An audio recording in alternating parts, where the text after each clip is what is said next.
presidente de la Comisión de Asuntos Constitucionales en el Congreso Nacional, uno de los diputados más beligerantes del Partido Libertad y Refundación, y un hombre muy visible también a nivel de medios de comunicación, con quien siempre es un gusto dialogar y que valoro que haya aceptado la invitación. El abogado Ramón Barrios, qué gusto saludarle y gracias por aceptar esta invitación. Abogado. Muchas gracias, licenciado Aldo Romero. Muy honrado de platicar con su persona por la alta calidad académica que usted tiene, y eso me llega de alguna manera a entablar un diálogo con toda su teleaudiencia, radioaudiencia, y es una forma de rendir cuentas a los ciudadanos de este país. De acuerdo, y agradezco esas valoraciones. A propósito de la pregunta, y lo hablábamos antes de entrar al programa, hay un proyecto de ley, ¿verdad?, para la violencia política, particularmente en el caso contra las mujeres. Efectivamente, hay dentro de las diferentes comisiones que hay en el Congreso Nacional, está la Comisión de Género. Y esa Comisión de Género precisamente tiene un proyecto de ley que ya ha socializado con todas las bancadas, igual con muchos sectores. Quiero decirle que hay reticencia de muchos compañeros y compañeras que le da mucho cuidado aprobar este proyecto de ley. Particularmente lo voy a apoyar, pero lo que pasa que, digamos, interactuar con las compañeras políticas en un momento determinado, algo que uno diga puede interpretarse como violencia de género. Y hemos estado dándole mucho estudio a ese proyecto de ley, porque a mí me llama la atención que hoy sea un tema.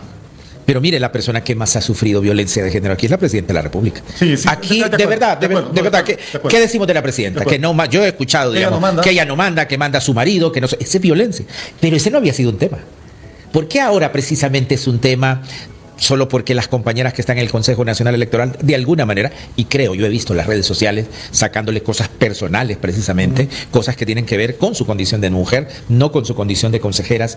Entonces, a mí me parece que ahí hay un tema, efectivamente, y lo acepto, de violencia política. Lo que no acepto es que ese tema se quiera vincular con el consejero Marlon Ochoa. Ya voy a llegar a ese tema del consejero Marlon Ochoa, que yo percibo, y le voy a dar mi opinión, y vamos a ver si usted coincide conmigo. Pero, ¿cómo definiríamos, para que la gente lo entienda, la violencia política como tal? ¿Cómo la definiría? El proyecto de ley, este proyecto de ley, que yo los conozco obviamente porque lo socializaron las compañeras, dice que se va a entender como violencia política hacia la mujer todo ataque, frase, comentario que atente contra su condición de mujer. ¿Como cuál, por ejemplo? Por ejemplo, lo que sacaron de la compañera José López, es decir, su vida personal, que tiene un hijo, que es más... Eso. Ya no estoy atacando a la consejera, estoy atacando a la consejera en su condición de mujer, además sacándole cuestiones privadas, pero su condición de mujer. Ese es un ataque, por eso decía yo, no voy a negar que hay un ataque ahí de violencia política, pero lo que decimos de la presidenta, es decir, atacamos su condición de mujer. No manda a su marido, estoy atacando su condición de mujer. Entonces ese es un ataque efectivamente que se considera en el proyecto como violencia política, pero digamos no sería, el Código Penal ya establece también la violencia contra la mujer, porque está la violencia contra la mujer y se va desprendiendo particularidades hasta que llegamos a esta cuestión política, pero ya el Código Penal lo contempla con una sanción penal, inclusive con cárcel, ¿verdad?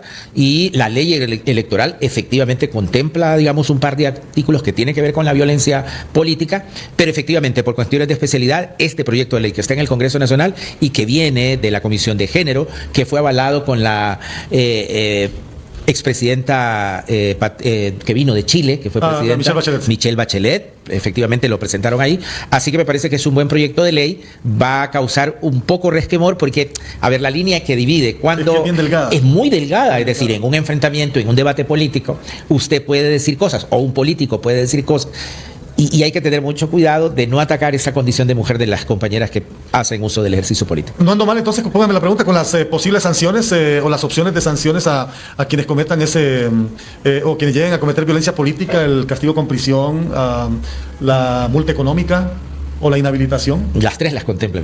Felicitaciones. Yo no sé quién fue el que hizo eso, pero las tres contempla el proyecto. De acuerdo a la gravedad. De acuerdo a la gravedad, hay una gradualidad, ¿verdad? Y efectivamente las tres contempla. Mira, a mí me parece que este es un tema muy importante para las mujeres y tiene que ver con yo creo que estas cuestiones son culturales, ¿sabes? Es decir, a los niños en las escuelas deberían de enseñarse que a las compañeras mujeres se respetan. Es decir, desde nuestra educación escolar, desde nuestra educación en la familia sobre todo, deberían de enseñarnos que a las mujeres se respeta. Y ese respeto tiene que llegar hasta no ofenderlas con palabras.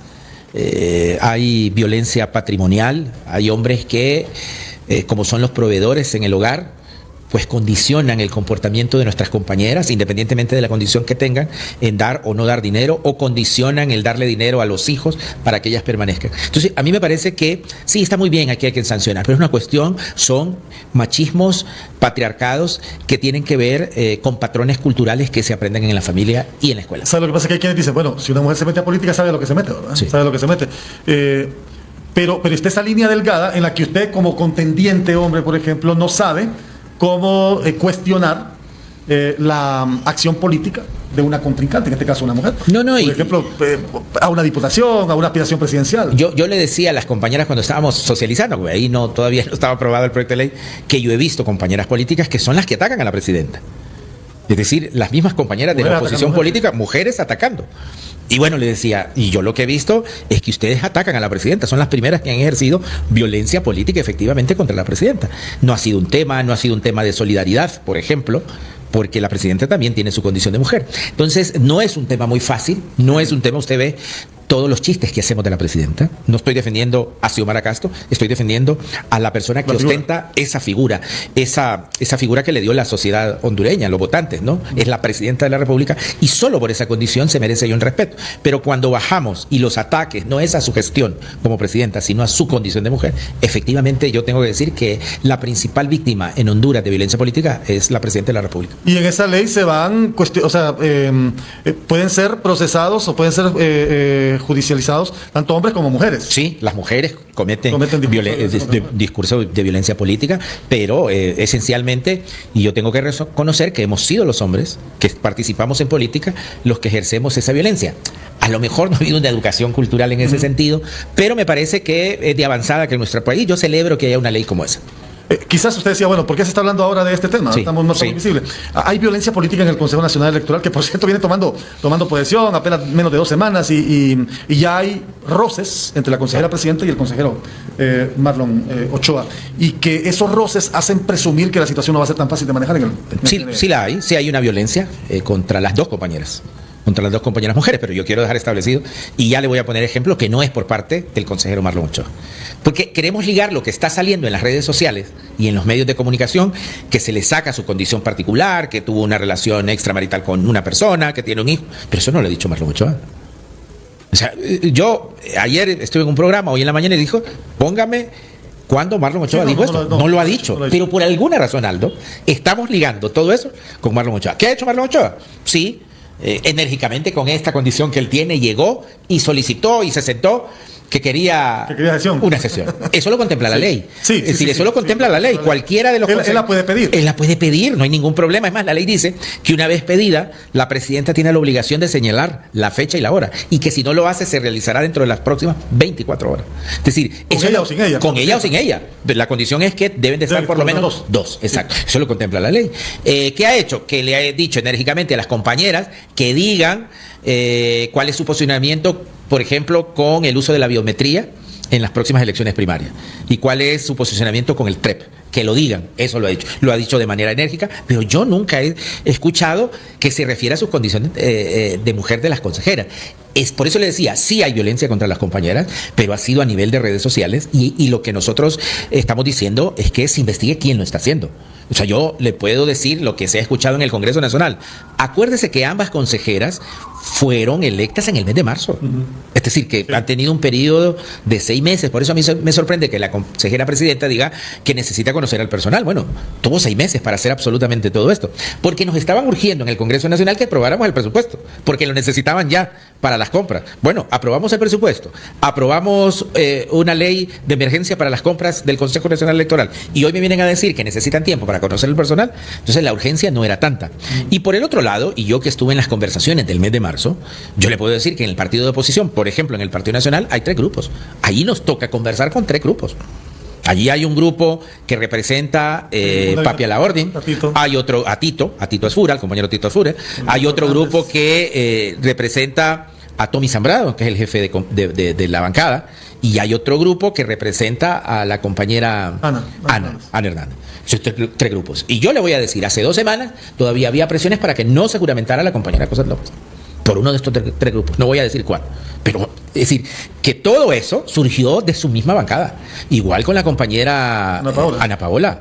Desde el Consejo Central Ejecutivo se le estaba ordenando así que no aceptara ningún posicionamiento. Se le ordenaba así. Yo me acuerdo que el jefe de bancada lo estableció. Pero la presión no ha venido, digamos, de libre.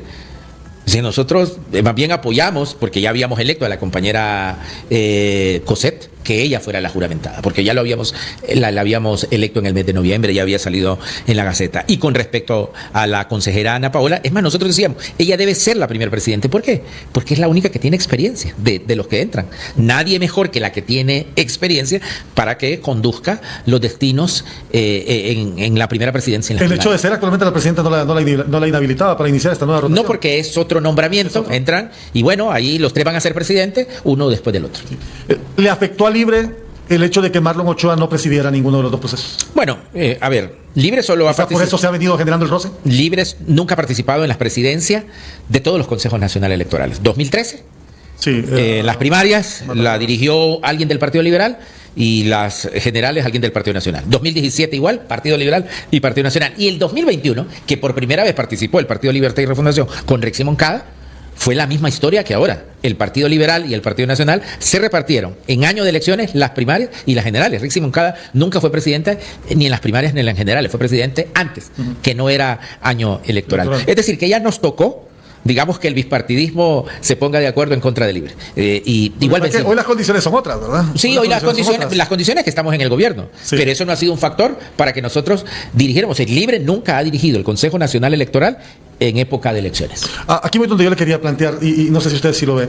¿Habrá sido estratégico el hecho de que, bueno, se sabía ya de antemano, con mucho tiempo, que Marlon Ochoa asumiría como consejero en el CNE, y que por eso se nombran a dos mujeres de los partidos tradicionales para frenar un poquito el ímpetu de Ochoa?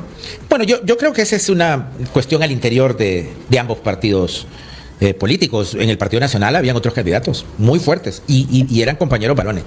Lo que pasa es que en el mes de marzo, en ese momento de medición de fuerza, pues se impuso, digamos, al interior del Partido Nacional la compañera Cosette López, porque fue arrolladoramente, digamos, votada por los compañeros de una de las fuerzas políticas internas, que a lo mejor en este momento ya se ha equilibrado y por eso querían parar esa juramentación. Mire, yo creo que no. Pues es una decisión que se iba a adoptar 2-1. Yo particularmente sigo estableciendo que representan un voto cada uno y que el hecho que ostente la presidencia una consejera o un consejero en particular, eso no determina el resultado de las elecciones, más que la representación legal. Pero, bueno, esta condición de que hay que solicitarle al presidente que haga sesiones de pleno y que eso lo determina el presidente. Pero más allá de eso, la compañera Rexy Moncada estuvo en la misma condición que va a estar Marlon Ochoa, y la compañera Rexy Moncada hizo un gran papel, pues. Sí, solo que ahí también estaban 2-1, pero del lado contrario. Del lado contrario. Pero mire, el compañero Marlon Ochoa es un muchacho capaz, muy capaz, joven quizá. Es egresado de una universidad inglesa, de la Universidad de Oxford. Es un muchacho que ha irrumpido en el servicio público con mucha fuerza, con mucho profesionalismo, con mucha honestidad. ¿Va a funcionar ese CNE? Debe funcionar. En el Congreso Nacional ya le dimos las herramientas presupuestarias y legales, digamos, en el marco de la ley, para que funcionen. Yo creo que ¿cuándo se aprobó el presupuesto? En las elecciones anteriores y en todos los procesos anteriores, 2013, 17, 21, en el mes de diciembre. ¿Cuándo aprobamos el presupuesto ahora? En el mes de septiembre. Vamos bien. O sea, ¿qué se decía hace poco? Que Libre no quería elecciones. Y bueno, aprobamos el presupuesto 3 meses antes. ¿Qué decían? Que Libre quería la presidencia para manipular el proceso electoral. Pues no la tenemos. La tienen los partidos de oposición. A ver, que yo sé que se van a ir inventando de aquí a marzo que tengamos las elecciones primarias otro pretexto para decir que nosotros no vamos a son procesos diferentes, ¿verdad? Las primarias de repente son más de interés interno de los partidos, sí, pero la hora de la verdad va a comenzar a partir de abril del próximo año. Pero las primarias tienen, claro, son elecciones internas y primarias. Internas que tienen que ver con la elección de autoridades de los partidos, los que tenemos y nos sometemos a ese proceso, y las primarias que tienen que ver con la elección de los funcionarios. En ese marco, Aldo, nosotros, el Partido Libertad y Refundación, ha propuesto la reforma de 2 artículos que tienen que ver precisamente con que esas elecciones primarias un poco tenga la mano del Consejo Nacional Electoral. ¿En transparencia de votos? En transparencia de votos, porque al dárselo a la interioridad de los partidos políticos, la organización, pues lo que ha pasado, y hay que decirlo, y esto ha pasado en todos los partidos políticos, incluso en el mío, que algunos candidatos a diputados se han inflado. Bueno, algunos no, la mayoría. Y los mismos partidos, los mismos votos presidenciales se han inflado. Usted ve un partido que en las internas sacó 900.000 votos y en las generales aparece con 400. El Partido Liberal, en las elecciones pasadas del 2021, sacó en las elecciones primarias 1 millón de votos y en las elecciones generales 300.000. Sí, 310.000. Es decir, los 700.000, ¿dónde estaban? Eso le señala a usted que los partidos se han inflado. ¿Qué estamos proponiendo para evitar eso? Pues hay una reforma de 2 artículos que precisamente, y yo acepto y hago una crítica al interior de mi partido. Mi partido también hubo candidatos que se inflaron, definitivamente. ¿Y cómo se inflan?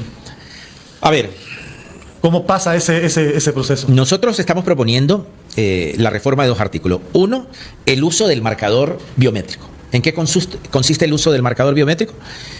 Como el Consejo Nacional Electoral ya tiene la base de datos de nuestra huella digital proporcionada por el Registro Nacional de las Personas, pues en el momento de votar, que ya se utilizó en las elecciones pasadas, pero simplemente esa información quedaba en la junta donde usted votaba.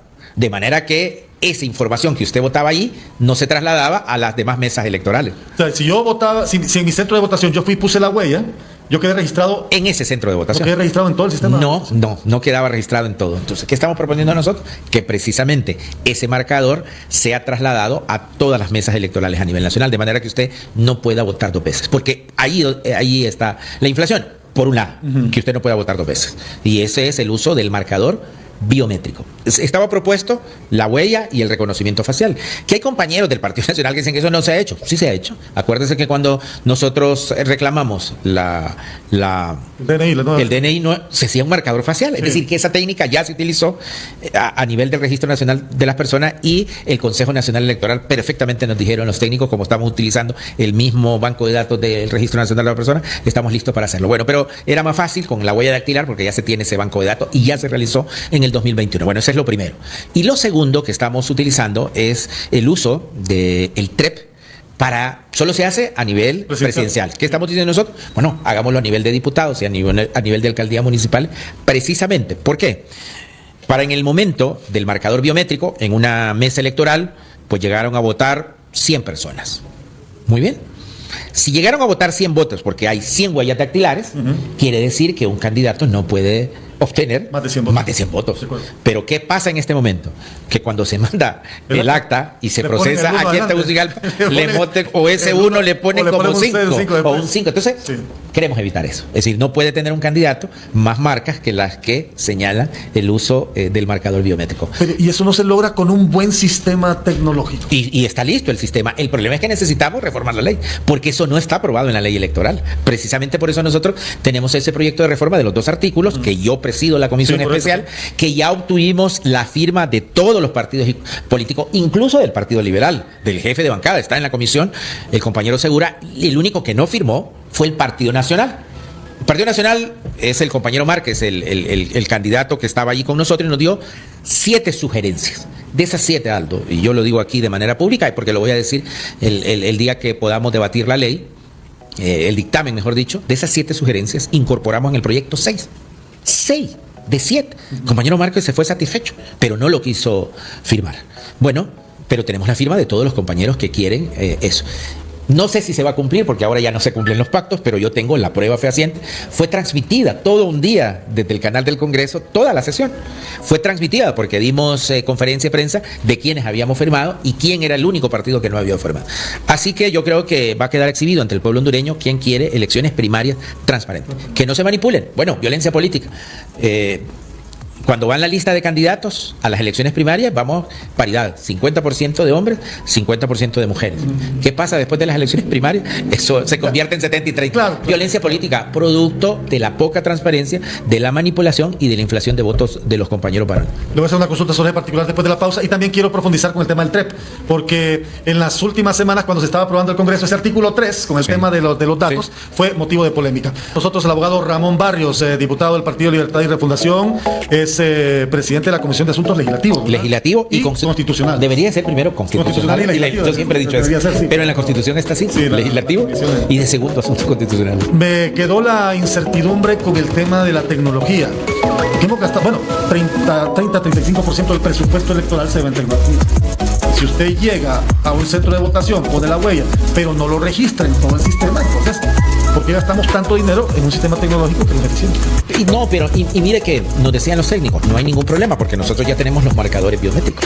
Solo tenemos que ampliar la cantidad que tenemos. Es decir, ¿Cómo funciona el marcador biométrico para que le expliquemos a la gente? usted se acuerda que poníamos. Pongo la huella. Pone la huella. Sí. Y lo registra, pero solo en ese centro. Ajá. No hay la tecnología. ¿Qué tenía que comprarse? Bueno, una tecnología, nos dicen estos routers y estas cuestiones, nos explican los técnicos, que pueda llegar a nivel nacional. En este momento y en el 2021 solo pasaba en el centro. La reforma que nosotros estamos es que esa tecnología llegue a nivel nacional donde haya internet. Va a cubrirse el 80-90%. Por supuesto que hay lugares que va a ser imposible, pero es lo menos y no lo más. Entonces, por eso estamos reformando el uso de marcador biométrico para las elecciones primarias. Es decir, porque solo se utiliza esa tecnología a nivel nacional en las elecciones generales. Sí. Y entonces en las elecciones primarias, ¿la ventaja de ese marcador biométrico cuál es?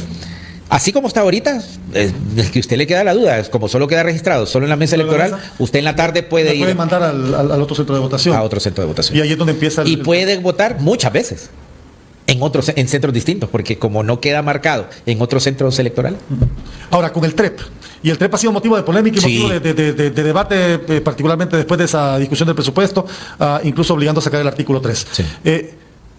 ¿Cómo volvemos transparente el TREP? De momento, la gente pone atención mucho a nivel presidencial, porque lo que quiere saber al final de la noche es quién ganó. ¿Quién ganó? ¿De los presidentes? Sí, ¿quién ganó? Sí, ¿quién Después vendrá la canillera que le dicen en los centros de cómputo para Sí. ver lo de los diputados. Meteme por aquí, poneme por acá, Sí. me quitaste votos por aquí. Sí. Pero en la última elección pareciera que se puso mucha atención a los resultados a nivel presidencial y se descuidó el resultado. Y por eso legislativo, tuvimos- y se dio un resultado que mucha gente no esperaba. No espera, y muy raro, ¿no? Muy raro porque el Partido Nacional tuvo 44 votos, nosotros apenas 50, una cuestión, nosotros sabemos que La distribución en no- realidad fue Sí. algunos lo mirarían de repente, dirían, muy buena porque los obliga a consensuar, pero hemos visto que no es así. No, pero además se votó más habían más votos por los diputados, por el candidato a presidente del mismo partido. Y uno sabe que eso no puede ser. ¿Cómo volvemos transparentes de TREP? Bueno, nosotros De la reforma que plantea. hemos propuesto en la reforma que, digamos, una vez que tengamos el acta que sigue siendo manual, y esto lo Con aclaro. el conteo del voto público. Voto público y va manual, el presidente de la mesa y el secretario van contando y van poniendo en el acta 30 votos para diputados, 50, 60.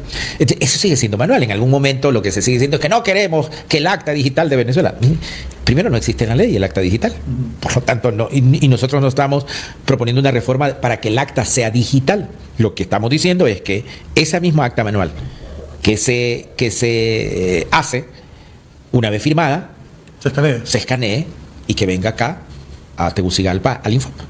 Y que esa acta sea la que comience a contar los votos. Porque ¿qué pasa en este momento?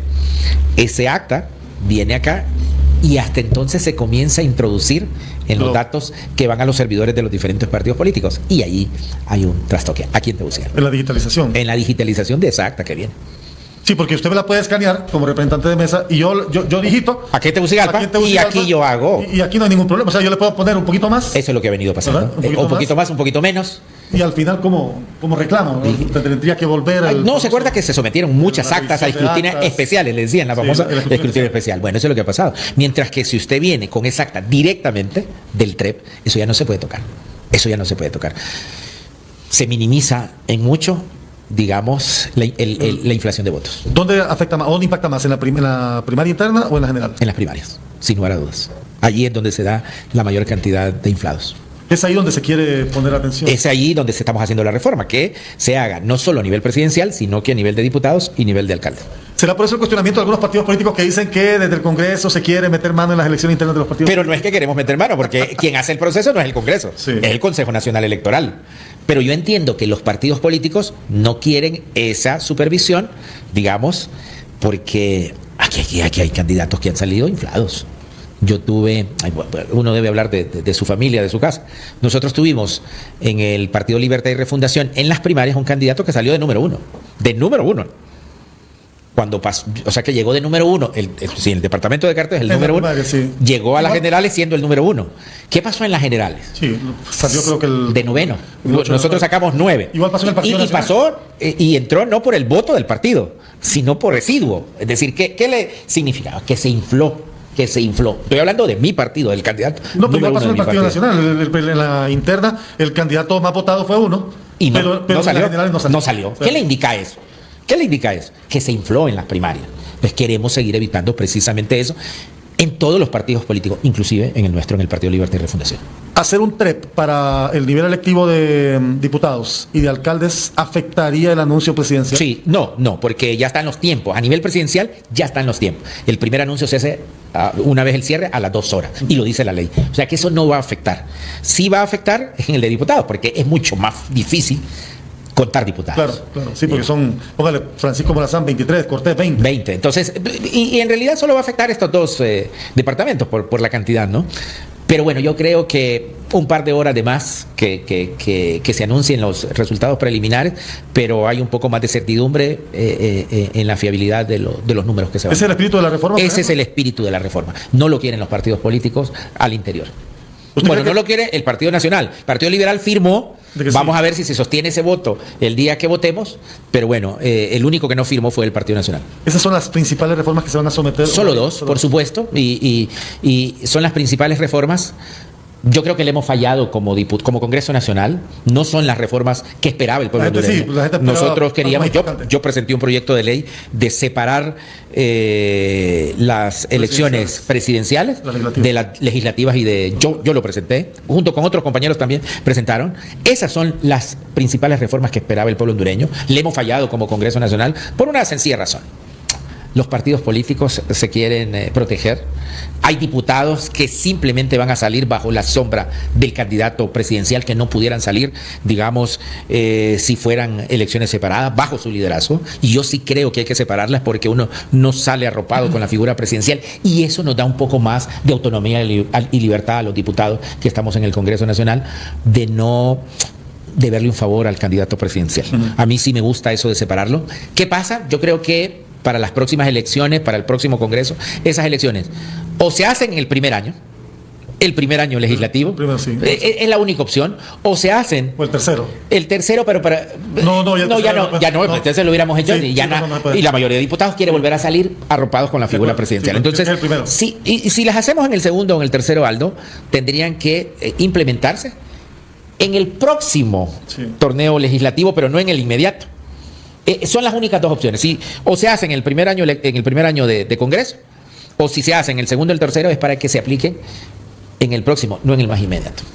Igual quedó la segunda vuelta, quedó la ciudadanización de las mesas, quedaron un montón de propuestas que estuvieron ahí en la discusión y que al final... Otra importante, la reducción de diputados. La reducción de diputados, sí. Congreso Nacional, yo que ahora estoy en el Congreso, no necesita 128 diputados. Congreso Nacional puede trabajar perfectamente con 80 diputados. Con 80 diputados el Congreso Nacional trabaja. Entonces, esas son las principales reformas. Este Congreso Nacional le ha fallado. Quizá tiene que ver porque no hay un partido que tenga la mayoría simple ni siquiera. Y yo creo que es bueno para la democracia. Vamos a verle el lado bueno. Ha sido bueno porque nos ha obligado... Obliga a dialogar. Ha costado. Pues es la primera vez. Pero yo creo que es bueno que ningún partido tenga una mayoría simple, porque el Congreso, si hay poder del Estado que representa transversalmente a la sociedad, es el Congreso Nacional de la República. ¿Qué posibilidades hay de que pasen esas reformas? En esta legislatura, yo quiero decirle al pueblo hondureño, sinceramente... Esta que usted propone, por ejemplo. No, ya las ciudadanización de mesa, reducción de diputados, esas vamos a volver a hablar hasta después. Tampoco, esta separación, ni siquiera esta separación va a pasar. No va a pasar. ¿Y esta que usted propone? Tampoco. Estas dos. Sí, bueno, estas dos. Propone, sí. ¿Qué pasó? Yo soy el presidente de la comisión de dictamen, ya tenemos el dictamen listo, ya se presentó en primera lectura, falta la segunda y la tercera. Ojalá que pase el día de hoy o mañana cuando la ponga el presidente. Si se sostiene el partido, porque esta es otra cuestión. Si la ley electoral necesita 86 votos. No es reforma constitucional, pero quedó amarrada que como es reforma de la ley electoral, necesita 86 votos. No puede pasar si no tenemos el concurso del Partido Nacional. Partido Liberal ya firmó. Ojalá que se sostengan a la hora de los votos. Ahora son más. Y llegaríamos con ellos, y nosotros somos menos, pero con el voto de la democracia cristiana, con el voto del compañero del Partido Salvador, llegamos a 83. Necesitamos siempre 3, 4, 5 votos del Partido Nacional. Sí. ¿Y usted cree que los consigue? No, el Partido Nacional no ha firmado. Y además porque tienen, y yo quiero decirlo aquí frente a las cámaras, nos ponen que es que queremos unas elecciones tipo Venezuela. En Honduras no existe, vuelvo a decir, el acta digital en la ley. Siempre va a ser el acta manual, lo único que va a hacer es que se va a escanear y esa es la que se va a mandar a Tegucigalpa. Así que ese discurso usted que nos está viendo, usted que nos está escuchando, no existe el acta digital en la ley hondureña, no es el sentido de la reforma, porque no se puede hacer, va a seguir haciéndose el acta manualmente, qué bueno, y no queremos elecciones tipo Venezuela. Yo soy del Partido Libre y no quiero elecciones tipo Venezuela, pero para eso tendría que existir el acta digital y eso no existe en Honduras. ¿Qué le dice usted a la gente que plantea que Libre está preparando un fraude electoral y que va a comenzar con las primarias? Bueno, primero que le digo que lo que nos decían que íbamos a hacer fraude es porque no aprobamos el presupuesto. Lo aprobamos en el mes de septiembre, cuando anteriormente siempre se hacía en el mes de diciembre. Lo aprobamos 3 meses antes. ¿Estamos de acuerdo? Sí. Y aprobamos, nos decían que queríamos la presidencia del Consejo Nacional Electoral. Bueno, que lo dijo Manuel Zelaya, claro, me acuerdo, ¿no? y queríamos la presidencia de las primarias para hacer fraude en las primarias. Pues no tenemos la presidencia del Consejo Nacional Electoral en las primarias. Tribunal de Justicia Electoral. Queríamos la presidencia del Consejo Nacional en las elecciones generales para hacer fraude en las generales. Tampoco tenemos. Que queríamos la presidencia del Tribunal de Justicia Electoral precisamente para el fraude, tampoco lo tenemos. El artículo 3 del proyecto del presupuesto. Lo quitamos para aprobar el presupuesto. Es decir, si usted ve, ha sido una campaña contra el Partido Libertad y Refundación y vamos a tener elecciones. Tenemos ya Consejo Nacional Electoral conformado, tenemos presupuesto. ¿Qué se van a inventar en las próximas? No lo sé, pero lo que sí le puedo asegurar es que el Partido Libertad y Refundación va a volver a ganar en las mismas condiciones del 2021. Yo lo considero a usted un hombre de mucha firmeza en sus posiciones y por eso los diálogos con usted yo los disfruto bastante. ¿Cree que Libre, o percibe usted que Libre, la gente le tiene temor a un nuevo gobierno de Libre? No, mire, una cuestión es lo que pasa a nivel de los medios, que normalmente es lo que pasa en Tegucigalpa, pero la proyección del partido. Honduras tiene alrededor de entre 65 y 70% de pobreza. Y las acciones de la presidencia, mire, yo soy de San Pedro Sula, del departamento de Cortés. Por ejemplo, el municipio más pobre del departamento es San Antonio de Cortés. Su carretera nunca había sido. ¿Cuántos tuvo el Partido Nacional? 10, 12 años. Bueno, ya tienen nueva carretera en San Antonio de Cortés. Hay que subir toda una montaña. Nueva, de primera. Gracias a la mayor inversión en infraestructura en 25 años en carreteras. Ya se está haciendo la carretera, ya va a estar lista. Bueno, de San Pedro Sula hasta la entrada. Ahorita estamos ya finalizando este tramo de Cofradía, esta parte de Cofradía. Bueno, y la mayor inversión en infraestructura en carreteras, 8 hospitales construyéndose, 1 de trauma en San Pedro Sula que va a descongestionar el Mario Catarina Rivas. Nosotros tenemos una fuerza en el interior y esa es la que nos va a dar el triunfo en la próxima elección. Debo ser sincero, el que gane no va a ganar más allá de 6 puntos. Y por eso quizá era importante para el partido tener la presidencia, porque de alguna manera tiene una influencia. 6 puntos tampoco son así muy con eso ganaba el Partido Nacional, que tenía el control. Correcto, sí. Pero ¿qué vamos a alejar? 6 puntos fueron de la elección anterior cuando le dieron vuelta con los votos rurales. Correcto. 6 puntos, ahí anduvo. Bueno, pero como vamos a ganar, no nos van a decir qué hubiese pasado si hubiésemos tenido la presidencia, Aldo, del Consejo Nacional Electoral. Que ganamos por fraude porque teníamos el control del Consejo Nacional Electoral. Al no tener la presidencia, alejamos, digamos que nos digan que ganamos con fraude, porque no tenemos el control de los organismos electorales. ¿Libre gana solo? Libre, el que gane va a ganar por menos de 5 o 6 puntos. Si queremos ganar holgadamente, Libre tendría que llegar en alianza con otro partido político o con otro candidato. Eso sería lo ideal. Pero Libre solo puede ganar, pero el margen va a ser, digamos, en esto que le estoy diciendo, 5 o 6. ¿Y lo visualizan al interior del Partido Libertad y Refundación la posibilidad posterior de sumar a alguien más, un partido más, una alianza más? No hay que descartar. Las alianzas son parte de la ley electoral. Libre es un partido. Mucha gente ligó al Partido Liberal cerca de Libre durante... Ahora, por el movimiento de Cáliz, desde Libre al Partido Liberal, se mira como esa división. Pero hay quienes todavía presumen que podría ser esa alianza lógica al final del proceso. No descarte. El Partido Libertad y Refundación tiene una membresía que se alimentó en su momento de fundación de muchos militantes del Partido Liberal, y vea cómo muchos militantes del Partido Libertad buscan, cuando se salen del partido, al Partido Liberal. Ahí hay un vaso comunicante que va a ser bien difícil, digamos, de desligar. ¿Usted confía que vamos a tener un proceso electoral transparente? Vamos a tener, bueno, estas reformas, ojalá que se aprueben estas reformas, pero al pueblo hondureño quiero decirles que el gobierno de Libre ya garantizó que vamos a tener elecciones primarias, que vamos a tener elecciones generales, y eso aleja todos los fantasmas de lo que nos dice el Partido Nacional. Sí, porque al final toda esa incertidumbre lo que genera es inestabilidad social, inestabilidad económica. Exacto, Aldo, pero no hay razón para decir, mire, ya tenemos presupuesto, ya tenemos conformado el Consejo Nacional Electoral. ¿Cuál es el tema ahora? Violencia. Sí. Siempre, yo sé que, y de aquí a marzo, que sean las elecciones, nos van a ir sacando, digamos, temas. Pero estamos preparados para eso. ¿Finanzas le va a dar el presupuesto al CNE? Ya está aprobado. No se debe aprovechar esa discrepancia entre consejeros para no desembolsar. No, porque se pone, la cantidad que nosotros aprobamos, se pone a disposición del Consejo Nacional Electoral, que es un órgano, como dice la ley, Sí, independiente. hay que financiar los proyectos. Hay que financiar, ¿no? Y hay una compra de 2 meses. Es decir, parte de lo que aprobamos fue una compra de emergencia que hay que hacer. ¿Por qué? ¿Y por qué van a decir, por qué compra de emergencia? Bueno, qué bueno que no tenemos la presidencia, porque hubiera sido un tema, ¿no? Pero es de emergencia porque si usted somete con la ley de procedimiento de contratación del Estado, ese procedimiento lleva 6-8 meses para adjudicar compras. Y apenas estamos, ¿qué? A un mes de marzo. Entonces no nos dan los tiempos. Entonces aprobamos un proyecto de compras directas, que esas compras directas, ¿quién la va a determinar? El Consejo Nacional Electoral, donde Libre no tiene la mayoría. Consultamos al interior del partido, desde la coordinación, desde mis compañeros diputados y la base, determinaron que yo debo seguir en el Congreso Nacional.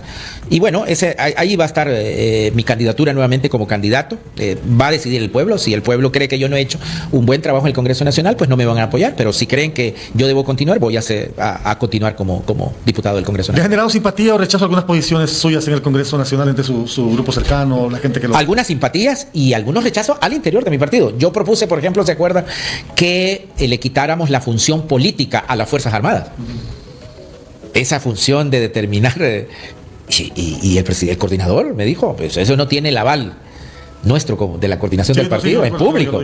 Bueno, yo soy así, muy liberal, no me someto, digamos, porque yo sigo sosteniendo que en democracia los ciudadanos debemos avalar la democracia, que le estamos dando un papel a las Fuerzas Armadas bastante difícil. Sí, y lo estamos viendo ahorita, en este momento está muy bueno, en este momento. Es un momento Que no saben qué hacer en un momento determinado. Entonces yo creo que quitarle ese papel, le quitamos un papel que nos corresponde a los civiles, a la ciudadanía. Le puse un ejemplo para decirle de lo que me generó al interior del partido. Algunas otras cosas, me he ganado el cariño, el afecto del partido, de la coordinación. Y bueno, eso es la elección. Yo sí quiero separar las elecciones legislativas de las presidenciales. No, Eso no,